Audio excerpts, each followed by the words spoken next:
Yeah, it's mindset cafe, we all got that mindset. Gotta stay focused, never settle for less. It's all in your head, how you think you manifest. So get ready to rise, cause we about to be the best. Gotta switch it up, gotta break the old habits. Get your mind right, turn your dreams into habits. Don't negative vibes. What is up, guys? Welcome to another episode of the Mindset Cafe podcast.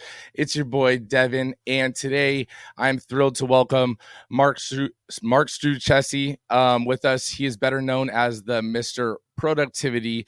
He's based out in Houston. He's been a productivity coach, and he's also the host of the Mr. Productivity podcast with over 1,300 episodes under his belt. He is a vet in the game, so I am honored to have someone like him on my podcast. He has dedicated his career to helping other professionals conquer overwhelming and managing distractions and turning really chaos into clarity. So, Mark, thank you so much for taking time and, off of your busy day to hop on the Mindset Cafe and drop some knowledge. Well, I am honored to be here, and I really like that intro because I like hip hop music, and I'm like, like song. I'm ready to go. Let's rock and roll, man. Or no, let's hip hop now. That's what we should say. No, it's awesome. Well, let's dive straight in. I mean, with everything being said, let's start off with the basis. Your nickname being Mr. Productivity, which is a quite memorable, nickname. How did you earn that title, or how did you get that nickname, and what inspired your journey into being a productivity coach? Well, really good nicknames have to come from somebody else. It's kind of weird to name yourself something. And so someone a few years ago by the name of Jeff Young on LinkedIn he actually tagged me as Mr. Productivity.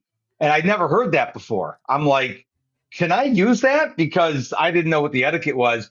And he goes, sure. And so I branded everything around Mr. Productivity. And the only thing I have to be careful of when I'm on podcasts like yours or on mine, it's Mr. all spelled out, Mister. I actually branded Mr. Productivity. And my podcast is branded that way, my website, most social media platforms. Elon, if you happen to watch this podcast, I need a little more characters for X, okay? Hook me up, brother. So like on Instagram and X and all these sites, they're on Mr. Productivity, but sadly, I'm not Mr. Productivity on X because I don't have enough characters. I'm stuck at 15. So how did you get that, or why did he give you that name on LinkedIn? Well, I've been in the productivity space, officially since January of 2011. But when I reflect on it, I'm an only child. Both my parents have passed away, but I was raised in a very structured home. And my mom and dad did not tolerate laziness at all. And so I have to thank my parents. We didn't know I was going to be Mr. Productivity down the line, but they structured my life that I am naturally gifted at being productive. As a matter of fact, it was actually a coach that saw that in me. My first coach I ever invested in. I was having a conversation, and I identify as Tigger from Winnie the Pooh, but I was having an Eeyore moment. And he says, "What's going on?" I said, "Well, I really want to teach people and train people and talk about something because I've got that passion in me, but I don't know what I should talk about." And he said, "Well, why don't you talk about being productive?"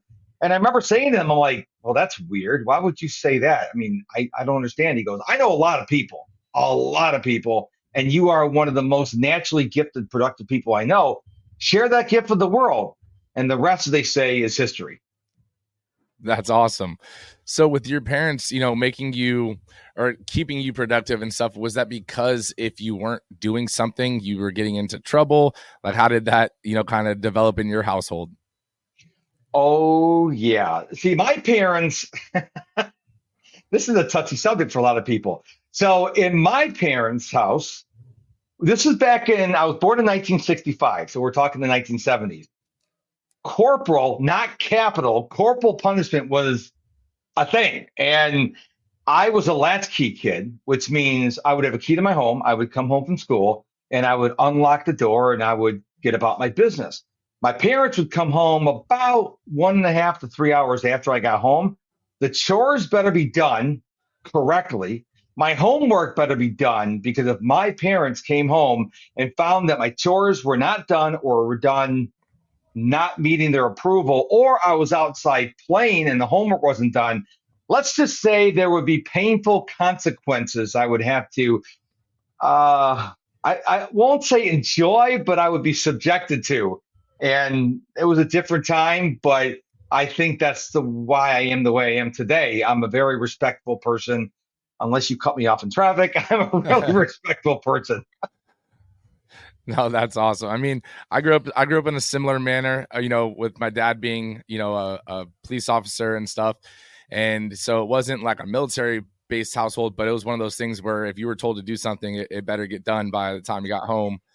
Um, and so I get that. And I think that's one of the things where, even though it is a touchy subject, I mean, we turned out okay, Yeah, so it shouldn't be a touchy subject right. because there is a way to discipline a child. People, I think, have blown it out of proportion. And most people, from what I've seen now that I'm a father and my girls are grown up and gone, there's a way to discipline a child.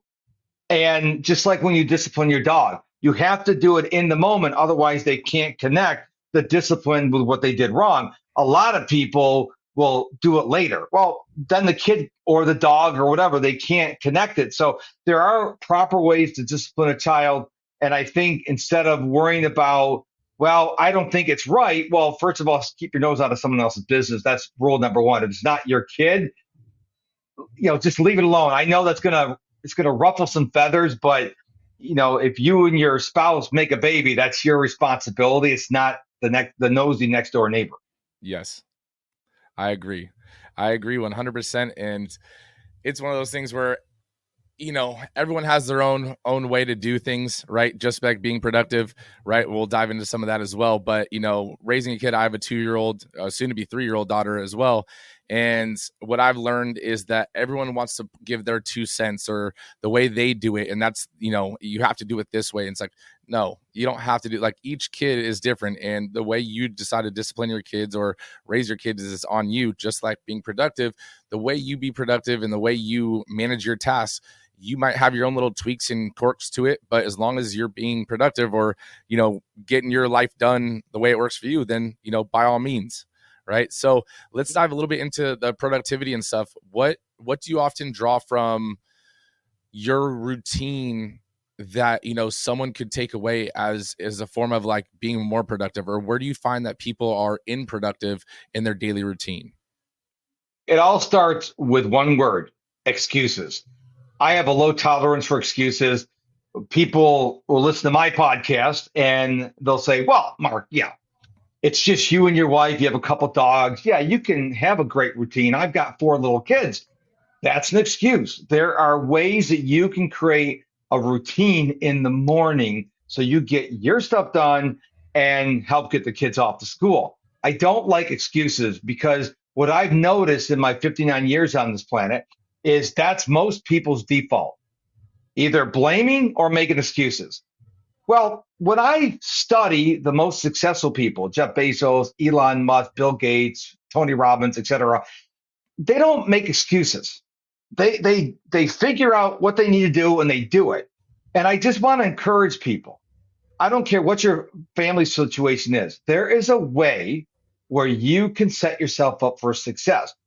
It's probably not what you're doing now, but I want you to have an open mind as I drop some wisdom on you in this podcast today. Don't think it won't work for me. It might work for me, or it might work for you. But if you have a closed mind, yeah, it's not going to work for you. But if you go, he said so, yeah, I'm going to try that. Stop making excuses and instead start taking action. That is 100% honestly in alignment with something that I'm very, very strong on. Is I can accept mistakes, but I do not accept excuses. And what I mean by that is, if you were like, look, I made a mistake, I did this instead of this, or what, I tried to do it or didn't have time for it, that's my fault. And you accept it. It's not an excuse because you're accepting blame for the inaction or, the result that happened. But when you start blaming, oh, well, traffic and this and that, it's like, look, listen, everyone can make excuses. You're not going to get better from them. You're always going to blame something else, or you're always going to blame the next thing when you don't do the things you need to. So for me, excuses aren't acceptable either. So I think that is huge. What is a common mistake that people make when they start to try to become more productive, and how can they avoid it, in your opinion? They think they have clarity when they don't. So the first call we get on, we talk about, what are you doing right now? What is work? What's not working? What's sort of working? Where do you want to go? And when I ask people these questions, they look at me and they're like, I don't know what to say. Uh yeah, because you don't have clarity. And it's okay if you don't have clarity. Okay, it's the first step to getting clarity is to recognizing you don't have clarity. I thought I had clarity, and I hired a coach a couple months ago, and he helped me get things even more clear. So the number one life hack, whether it's productivity or your corporate job or your entrepreneurial journey, is to get clarity.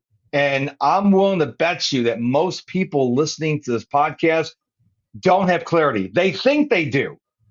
Have you gone to a coach and spoken to them about what you think is your clarity? Because there's something powerful about getting someone that doesn't really know you to give you some really tough love and say, yeah, you're not really clear.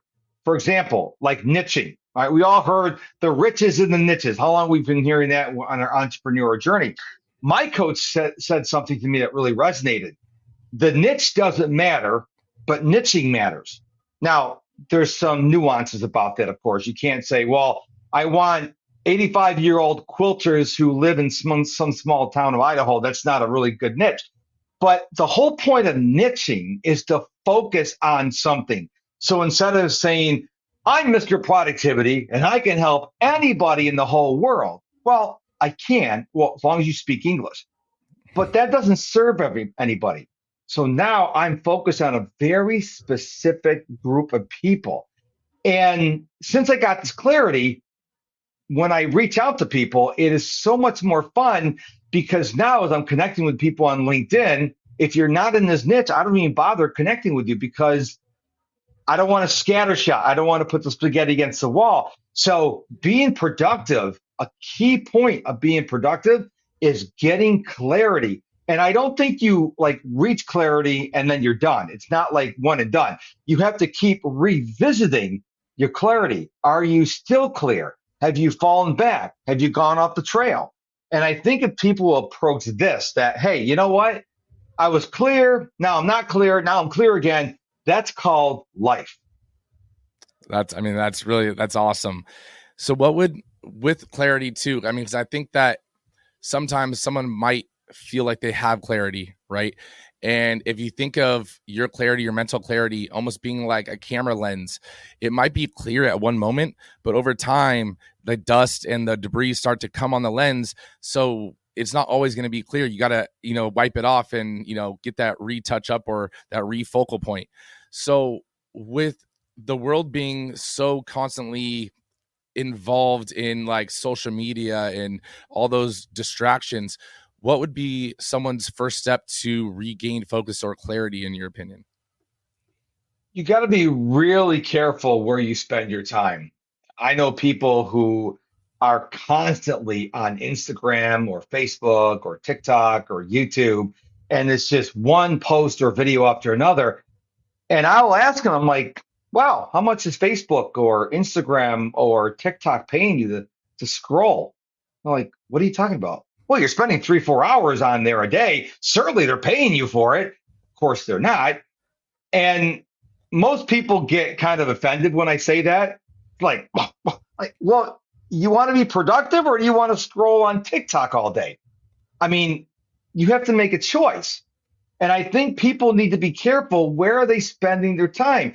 Before this interview, I had an hour blocked off where I'm studying a book. So I don't read books, I study books. So for an hour, I was studying a book that's going to help me in my business. I very rarely consume social media. People go, you're on Threads and Instagram and LinkedIn and YouTube. I said, yeah, I post and I leave. I post, see if there's any comments or any messages, and I leave because I'm not going to get paid for scrolling on social media. I've got work I need to do. And if you're listening to this podcast, you got work you need to do. Is scrolling on Instagram going to move you towards your goals? That's either a yes or a no. Well, I'm doing it for brand awareness. Okay, that's great. But if you're consuming cat videos, is that moving you towards your goals? And over the years, maybe because I've become more of a curmudgeon, I'm like getting in people's faces. I'm like, okay, you say you want to go from point A to point B, but yet you're spending 4 hours a day on Instagram. I'm just calling out. I'm just telling you what I'm seeing. So do you really want to get to point B, or are you just BSing me? Yeah. Well, first I got to ask, what is a curmudgeon? Okay, you obviously are much younger than I am. I'm 59 years young. A curmudgeon is a miserable old man. Okay. They're just like, think of the Scrooge from Okay. Christmas Carol. Bah humbug. That's a curmudgeon. And so many people don't like when I put on my Mr. Curmudgeon hat and I call them out. I'm like, I'm Mr. Productivity. What do you think I'm going to say? It's okay to endlessly scroll on social media for 4 hours? Are you serious right now? No, I am going to tell you the truth. And you may not like me about it. And some people, they get really ticked off of me. And then I get a message from them a day or two later. You're right. I know I'm right. I look at social media is not your friend. Maybe you need to tattoo this on your eyelids so you see it when you close your eyes when you go to sleep at night. Social media is not your friend. But I have friends on there. It's not your friend. Text them. You don't need to be on Facebook or Instagram. Text them, or better yet, call them or FaceTime them. Again, it goes back to what we already talked about. Stop making excuses. Yes, 100%. And I mean, if you don't think you're scrolling on Instagram or you're scrolling on one of the apps, you can always go to your phone settings and see your app usage. And I guarantee it'll surprise you, because that was one of the things when I first heard that, I was like, oh, I don't scroll that much, because I mean, I'm fairly productive. And at the time I was like, I'm fairly productive. And even that surprised me, because majority of my stuff would be posting it and getting off. But I guess I was posting it, scrolling for a little bit, and then getting off.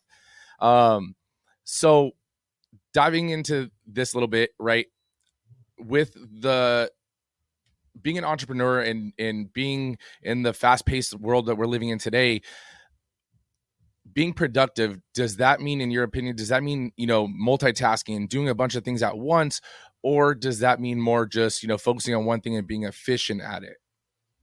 I teach a model that goes like this: your why, your goals, your plan. So people come to me and they go, teach me how to plan better.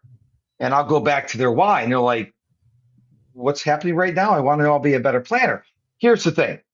When you have a why, you build your goals to serve your why. And then you take those goals and you figure out what activities are going to help you achieve those goals, which will help you achieve your why. That's what goes on your plan. Now, what most people don't understand is they don't know what the needle moving activities are. And here we go again, clarity. Sit down, determine your why, which could change. Like my why was to take care of my parents. Then I lost my mother to Alzheimer's in 2022. Then to take care of my father. He died unexpectedly in 2023. So my why has changed. Your why will change. Your why will be, if you have little kids, and then as they grow and get out of the house, your why will change. But you got to have a why, because you can't have goals unless you know your why. And then once you know your goals, you sit there and go, okay, what do I need to do today that is going to help me achieve my goals? Now, for me, that's spending 2 hours a day DMing people on LinkedIn and then creating content. That's what I need to do. Everyone's different. But until you get clear on your why and your goals, it's very difficult for me to tell you what you should be working on. Because again, the first call a new client and I talk about is clarity. We have to get your why reasonably in focus and then get some goals. And then I can say, based on your goals and your why, here's what I recommend you do: A, B, C, and D. Does that make sense? No, definitely.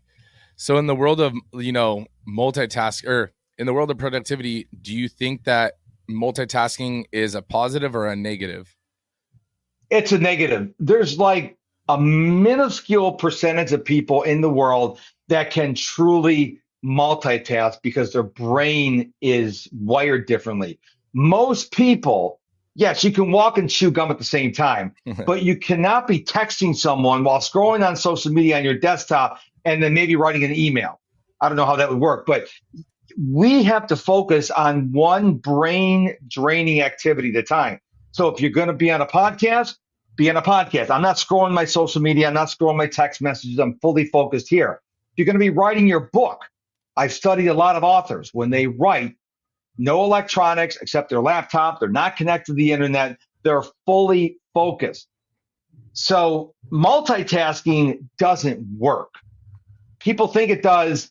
It doesn't, because they'll be on the phone, they'll be texting someone, they'll hang up the phone, and they're like, oh my gosh, what did I just text? And they go back and they found out that half the text they just sent to someone was what they were saying to the person on the call, because their brain is like, oh, they're thinking this thought and I'm going to start typing. And they're like, oh my goodness. So it can be embarrassment if a best case scenario, or you could be saying something embarrassing. You may be, maybe on your phone with the doctor, for example, and now you're texting your friend and you're texting them what you just told your friend in confidence. So you cannot multitask. Multitasking is a myth. Stay on one thing. And if you have to switch tasks, bring that first task or project to some sense of a close, then move on to the next one. Your brain is still going to think about the first task, but if you bring it to some kind of closure and you can get back to it later, you're going to be much more productive. No, I like that a lot. And I think that's actually a really big knowledge nugget for you listeners to take away.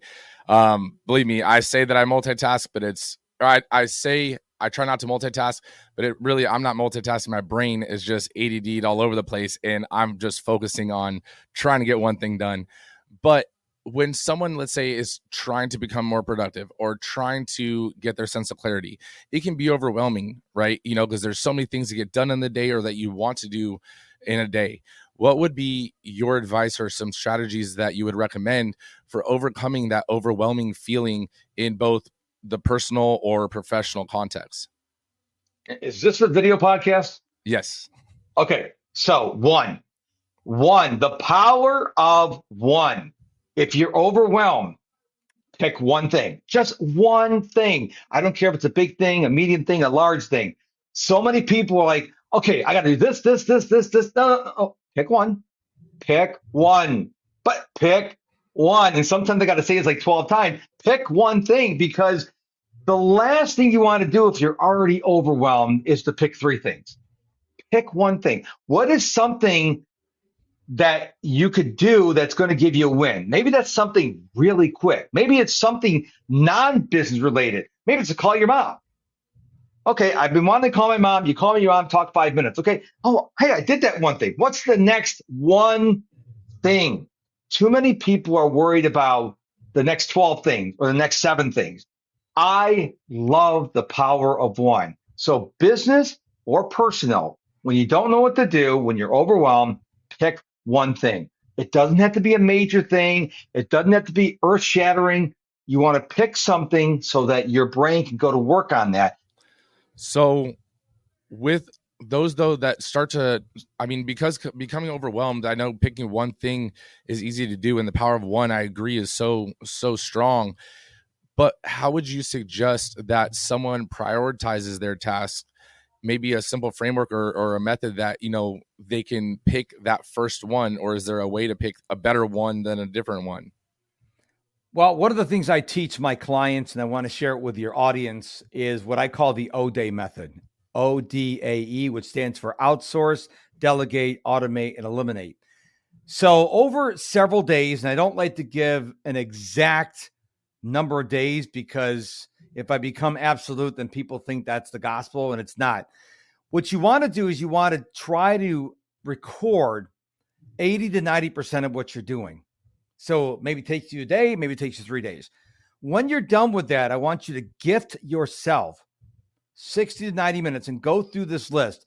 Identify anything that can be outsourced, then go outsource it. Anything can be delegated, Go out and delegate it. Now, delegation, outsourcing are kind of gray. They kind of mix together. Automation, we live in the age of automation.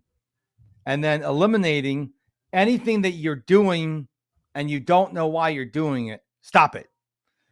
Once you outsource, delegate, and automate everything you can, and then eliminate the other stuff, you're going to be left with a lot less things to do. That's a lot easier to prioritize because now you maybe went from 40 things down to 9. Okay, well, now it's really easy to laser focus. Then of these 9, you ask yourself, what is the most important thing for my business or for my personal life, whatever it is, and start working on that. Don't waste a lot of time overthinking this. Don't go, I don't know which one of the 4. Then maybe you get a dartboard, put 1, 2, 3, 4, and then shoot a dart. I mean, too many people are getting caught up with the overthinking. Overthinking is going to kill your productivity. And that's one of the things that was hurting me with my outreach. I was just outreaching anyone. And my coach said, just pick a niche and then go all in on it. Because if you don't do that, what happens is you're like, should I connect with Mark? Should I connect with Susan? Should I connect with Jim? And you don't know because you're not clear. So what you have to do is get as much stuff as you can off your plate, and then you'll have clarity like you've never experienced before. No, I think that's actually really, really powerful. Do you believe in like the power list or creating a power list the day before? Kind of planning out the next day. Like, for example, like I usually will put 5, no more than 7 things in some vary in size, right? Some might be, like you said, call your mom, right? Something as simple as that. But creating a to-do list for tomorrow, do you think that's valuable or works for, some people, or do you have something, that's better? I think you should always tell your time where to go instead of wondering where it went. But I don't like telling people you should have 3 things on your list for tomorrow. A lot of productivity people say, 3 things. Well, maybe you only have 1 thing to do tomorrow. Maybe you have 5. So don't focus on the number. But I certainly do believe you should sit down at the end of your day, review the day that just happened. You probably didn't get everything done. So now you have the things you didn't get done today. You look at tomorrow. You probably have some things on your calendar for tomorrow. Can you fit any of these things that you didn't get done today on tomorrow's calendar? Okay, so you do that. There's still some gaps. Well, then start filling in those gaps. You don't want blank spots on your calendar because when you do, what's going to happen is you're going to go on TikTok or Instagram and waste a bunch of time. So always plan your days out ahead of time. I plan my weeks out on Sunday. But guess what? If you have to move something, you can move it. But it's going through the exercise of telling your time where to go instead of wondering where it went. No, I actually like that. I've never heard that analogy before, but I like that, telling your time where to go and not wondering where it went. That's for me. Yeah, I created that. I like that though, because it's so true. Because what I've found over the years too, from being a business owner and, growing a business, if I didn't plan out my day or my week to a degree, and I think I started off with doing, I think I heard it from like Andy Frisella, doing the power list, which is 5 things and so forth. And I started it that way, but it did end up adapting where some days it's 1, some days it's 7, right? Depending on like the size of the task, right? If you're going to rebuild your website, that's going to take probably 2 days, if not more, right? So you can't do 5 things necessarily that day, but as long as you're getting what you planned to do done. And if you don't, that's fine. As long as you continued on another day as well, right, and still get it done. So I think that is really, really key on that. But if you don't plan at all, then 1, you procrastinate to get anything started because you don't know where to start or have any like foundation. And then you're trying to think about it and you're scrolling and all of a sudden 5 hours goes by, right? So I think that's so awesome. What is your thoughts on, have you ever read the book or heard about the book, Eat the Frog? Oh, of course. So what are your thoughts on, eating the frog, doing the biggest task as the first task of the day? Listen, I know Brian Tracy is a juggernaut in the space of personal development, but I have a slight issue with eating the frog first thing in the day. If mornings are your prime time. Like for me, I get up between 4:30 and 5. Mornings are my prime time. It makes sense for me. But if you need 3 to 4 hours to get your engine going, like the little engine that could, a kid's book, maybe you read, or I certainly read, then I would do the most important thing, eating that frog later in the day, because the thing you don't want to do is you don't want to do the stuff that you don't want to do when you're not feeling it, because you don't want to do it. And now if you may do a crappier job if you're not in the headspace. So I always put an asterisk next to that and say, if morning is your day, fine, but maybe you get up at 6, but you don't start really working until 10, then do it at 10 o'clock. There's a little idiosyncrasy, but that's what I live by. No, I actually like that too. Because I mean, even for me, like I read the book and I've actually, followed some of his stuff. And for me personally, I need a warm-up task or two, to get my brain going. And sometimes that's even just reading, right? Read a little bit. And I'm similar to you in the sense of like, I don't read books to read books. Like I study books and I'll reread books, and all my books have little tablets on the side, so I can flip to them and stuff. But for me, that's almost like just like a workout, right? That's my warm up, right? And then once my brain is firing at all cylinders, then I'll go for the task. But if I try to go in already kind of still groggy and I'm just going through the motions, it's not going to be my best effort, right? So I like that you said that a lot. How do you feel about time blocking? Because I know time blocking in the entrepreneurial space is one of those big things everyone's talking about. And for those that don't really know it, maybe explain what time blocking is a little bit. Time blocking is, wait for it, telling your time where to go instead of wondering where it went. You sit down at the end of the day and you actually plan your day tomorrow. So, for example, Monday through Friday, 8 a.m. to 10 a.m. for me, it says LinkedIn. That's what I do. My butt is in the chair. I am DMing people on LinkedIn. I'm having conversations on LinkedIn. That's what I'm doing. I don't do anything else from 8 until 10. That's called time blocking. Now, let's say somebody really, really, really wanted me on their show at 8 o'clock in the morning. I would make a judgment call on that. And if that's true, then I would move that block. I wouldn't eliminate it. I would move it down. So let's say, hey, can you do an interview from 8 till 9? Then I would move that block from 9 to 11, because what usually happens more often than not, because my mornings are for LinkedIn and personal development, I would move that study time to the afternoon block where there's available. So there is some movement in my calendar. But I think it's really important that you think about your day. This isn't the 10 commandments. You can move things around. Now, I couldn't move this around because it's your podcast, okay? But I can move my study time around, my LinkedIn time around, content creation time. I still put that on my calendar so I don't have a blank spot and go, well, I think I'll just go to Instagram now. Oh, content creation. So I plan my days from 8 a.m. to 4 p.m. That's my work day. And then I'm free and I'm done. So I think it's really important that people exercise the power of time blocking. No, that's so awesome. And I think that's so crucial. So now a second part to that question, with being productive and staying productive, right? And, time blocking and everything.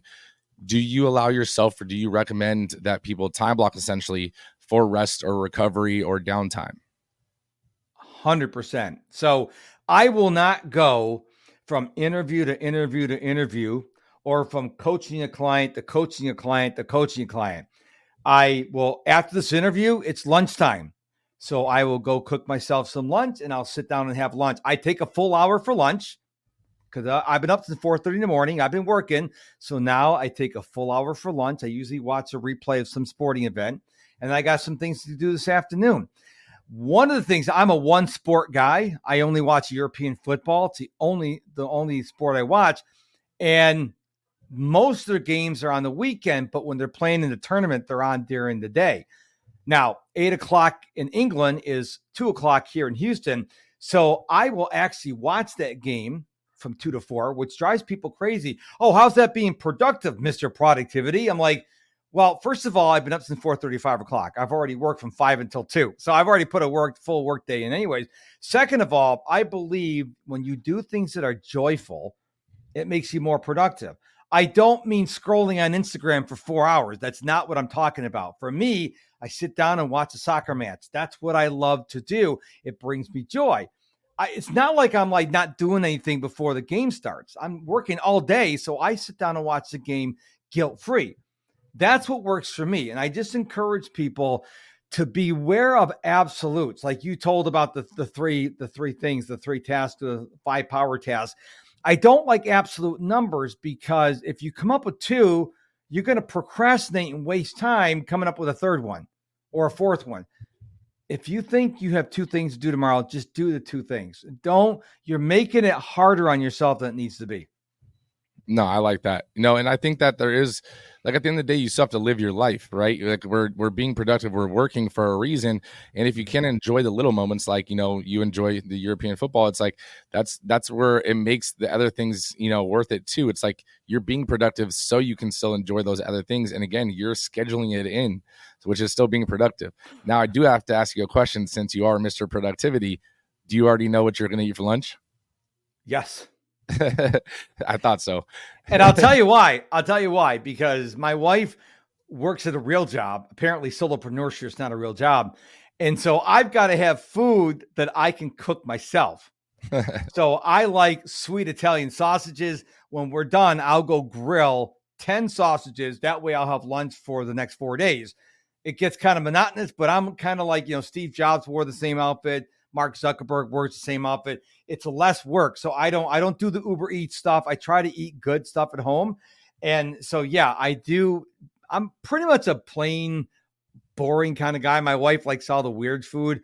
I like pepperoni, pizza. That's it.